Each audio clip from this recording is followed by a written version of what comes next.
Hello guys, কেমন আছেন সবাই? আশা করি প্রত্যেকেই ভালো আছেন। সো গাইজ, নতুন ভিডিওতে আপনাদের সবাইকে স্বাগত জানাচ্ছি। গাইজ, আজকের এই ভিডিওতে আপনাদের মাঝে গুরুত্বপূর্ণ সব আপডেটগুলি তুলে ধরবো। প্রিয় দর্শক, আজকের এই ভিডিওতে আপনাদের মাঝে দেখাতে চলেছি ওমর একটা কথা বলেছিল, এটা রিপিট দিয়েছে এমদাদুল। এবং বন্ধুরা, সাকিব আল হাসানকে তামিম ইকবালকে নিয়ে কথা বলা হয়েছিল, সেটারও এমন একটা রিপ্লাই দিয়েছে এই সাকিব আল হাসান, যেটাই ক্রিকেট বিশ্বের যত সাংবাদিক আছে সবারই লজ্জা লেগেছে। এদিকে বন্ধুরা, মাহিয়া মাহির আবারও সংসার ভেঙে গেছে, নতুন করে আবার বিবাহ বসতে যাচ্ছে, এই বিষয়ে আলোচনা থাকবে। এবং বন্ধুরা, সর্বশেষ রাকিব টয়লেটে সেই ভ্লগ নিয়ে কথা বলেছে, কি বলেছে সেটা আপনাদের মাঝে উপস্থাপন করব। আরো অনেক গুরুত্বপূর্ণ আপডেট থাকবে আজকের এই ভিডিওতে, তাই অবশ্যই ভিডিওটি শেষ পর্যন্ত দেখবেন। তাহলে চলুন বেশি কথা না বাড়িয়ে ভিডিও শুরু করা যাক। গাইস, আমরা প্রথমেই দেখে নিব ওমর অন ফায়ার কি বলে, তারপরে দেখব এটা রিপিটে এমদাদুল কি বলে। মনে রাখবা, বুদ্ধিমান তো সেই যে খারাপ সময় নিজের মনোবল হারায় না, আর ভালো সময়ে অতিরিক্ত লাফালাফি করে না। তো গাইস, এবার আমরা দেখে নিব এটা রিপিটে এমদাদুল কি বলছে। এখনো চুপচাপ আছি, দয়া করে আমার চেতায়ও না, নয়তো মান সম্মান ইজ্জতের ভয় আমিও আর করবো না। তো যাই হোক প্রিয় দর্শক, এমদাদুল হচ্ছে অনলি একজন টিকটকার, তিনি কিন্তু কন্টেন্ট ক্রিয়েটর না। এমদাদুল এখন বর্তমানে এলেক সবুজের সাথে যোগ দিয়েছে, তারা একসাথে বর্তমানে শহরে রয়েছে। তো যাই হোক প্রিয় দর্শক, আপনি কাকে বেশি ভালোবাসেন, ওমর নাকি ভয়েজার এমদাদুলকে? অবশ্যই কমেন্ট বক্সে লিখে জানাবেন। প্রিয় দর্শক, যেহেতু ওমর অন ফায়ারকে নিয়ে কথা হচ্ছে, এই বিষয়ে সোহান একটা কথা বলেছে, কি বলেছে চলুন দেখে নেওয়া যাক।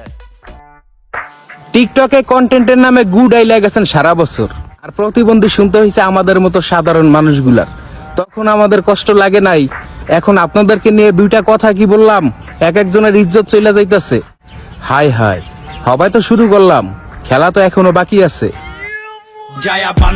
তো গাইস, কথায় কিন্তু যুক্তি আছে, যেই ব্যক্তি বুদ্ধিমান সে কিন্তু ওমরের কন্টেন্ট নিয়ে বিতর্কে জড়ায়নি। তো যাই হোক প্রিয় দর্শক, এবার আসি রাকিব হোসাইনকে নিয়ে। প্রিয় দর্শক, আপনারা হয়তো জানেন রাকিব হোসাইন হচ্ছে বাংলাদেশের একজন নামকরা কন্টেন্ট ক্রিয়েটর, নামকরা ব্লগার, কিন্তু তার ব্লগে যে বিষয়গুলি, সেই বিষয়গুলি হয়তো 8-10 বছরের পোলাপান ছাড়া দেখে না। তো এই বিষয়ে টয়লেট নিয়ে একটা ভিডিও বানিয়েছিল রাকিব হোসাইন, এটা নিয়ে কিন্তু তাকে ট্রলের শিকার হতে হয়েছে। এবং এটা নিয়ে লাইভে এসে রাকিব হোসাইন কি বলে চলুন দেখে নেওয়া যাক। আমি লাস্ট টাইম দেখলাম যে একটা আমাদের নিয়ে ট্রল করতেছে যে toilet vlogger, what the hell is this. আপনি যদি ইউটিউবে সার্চ করেন, ওয়ার্ল্ডের নাম্বার 1 ব্লগার মিস্টার বিস্ট, সে কিন্তু টয়লেটে চ্যালেঞ্জ করেছে। সেটা আমরা এটা করছি আরো আজ থেকে 2-2.5 বছর আগে, তখন কিছু বলে না। যখনই আমাদের 10 মিলিয়ন ক্রস হইলো, ভাই কোথায় মিস্টার বিস্ট আর কোথায় রাকিব হোসেন, কার সাথে কি তুলনা করলো ভাই বুঝলাম না। তো যাই হোক প্রিয় দর্শক, এবার আসি সাকিব আল হাসানকে নিয়ে। এই সাকিব আল হাসানকে প্রশ্ন করা হয়েছিল তামিম ইকবালের বিষয়ে, চলুন সেই ভিডিওটি দেখি। তামিম ভাইয়ের সাথে বন্ধুত্ব আগের মতো আপনাকে আবার দেখতে পারবো কিনা? আগের বন্ধুত্বের মধ্যে একটা ভিডিও কিছুদিন আগে ভাইরাল হয়েছে, তামিম ভাই সামনে হেঁটে যাচ্ছে, আপনি তাকিয়ে দেখছেন, এমন আগের মতো চা খাবেন, আড্ডা দিবেন, এটা কখনো আবার দেখতে পারবো কিনা? মানে আমি বুঝি না, আপনারা বিনোদন জগতের সাংবাদিক নাকি খেলোয়াড় জগতের সাংবাদিক? তো গাইস, এখানে কিন্তু সাংবাদিককে একদম ধুয়ে দিল সাকিব আল হাসান।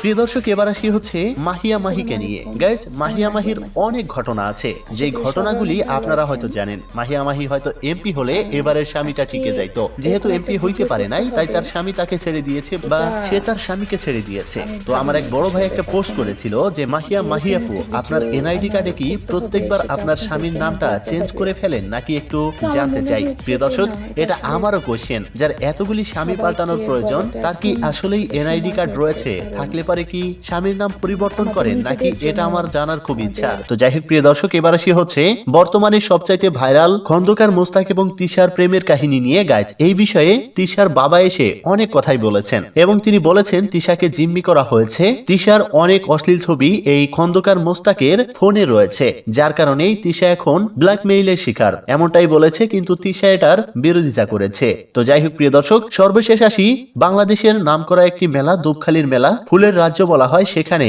এমন অশ্লীল ভিডিওগুলি তৈরি করা হয়েছে যেটায় দুপখালির সুনাম ধুলোর সাথে মিশে গিয়েছে। গাইস, এই হচ্ছে সেই নমুনা, দেখুন কিভাবে বোরকা পরে ডিস্কো ড্যান্স করছে।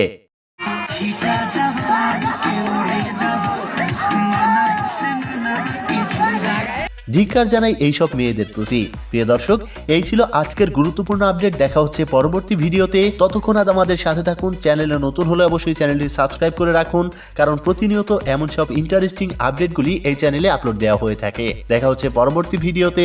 ততক্ষণ আজ ভালো থাকুন, সুস্থ থাকুন। খোদা হাফেজ।